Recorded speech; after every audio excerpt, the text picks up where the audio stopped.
বার্নপুরের Rangapara new Ambedkar ক্লাবের কালীপুজো এবছর পা দিল ৭ম বছরে।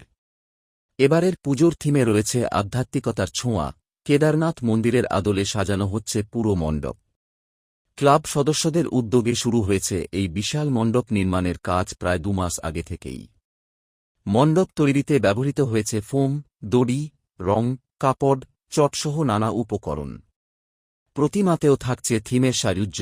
দেবী মায়ের রূপে ফুটে উঠছে দেবভক্তির অনন্য আবহ। শুধু মণ্ডপ নয়, আশপাশের এলাকাও আলোকসজ্জায় সেজে উঠেছে মনোরম রূপে।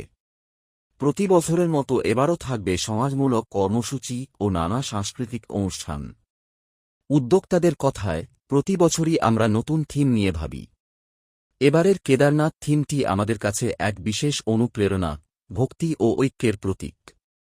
ধর্মীয় আবহ, শিল্পের স্পর্শ আর সমাজসেবার মেলবন্ধনে এবারের কালীপুজোতে এক অন্য মাত্রা যোগ করেছে বার্নপুরের রাঙ্গাপাড়া নিউ আম্বেদকর বছরের পুজো। এই বছরের বিশেষ আকর্ষণ হচ্ছে আমাদের কেদারনাথ। আমরা এবারে কেদারনাথ মন্দিরের উদ্দেশ্যে এবছর থিমটা বানাচ্ছি। আর এটা এই বছর নিয়ে ৭ বছর পুজো হচ্ছে।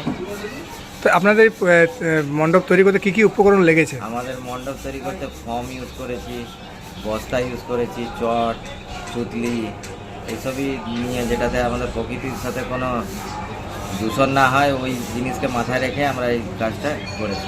তো এটা মোটামুটি কতদিন আগে থেকে কাজ শুরু হয়েছিল? মোটামুটি ২ মাস আগে থেকে কাজ শুরু হয়েছে। আর মূর্তির কিছু থাকছে নাকি? হ্যাঁ, মূর্তিতেও বিশেষ আকর্ষণ আছে। মূর্তি থিমের ঠাকুর আছে। আর যেমনি হিসাবে আমাদের এই বছরের প্যান্ডেল, ওই হিসাবে আমরা মাকে এই বছর থিমে সাজিয়ে আনছি। আর এছাড়াও অন্যান্য অনুষ্ঠানও থাকছে। আর যা যা অনুষ্ঠান হয় সেগুলো তো আছে। ২ দিন আমাদের প্রোগ্রাম হয়, সোশ্যাল ওয়ার্কার যে কাজ হয় ওইগুলো তো আছেই। আমাদের ১৯ তারিখ ওপেনিং আছে।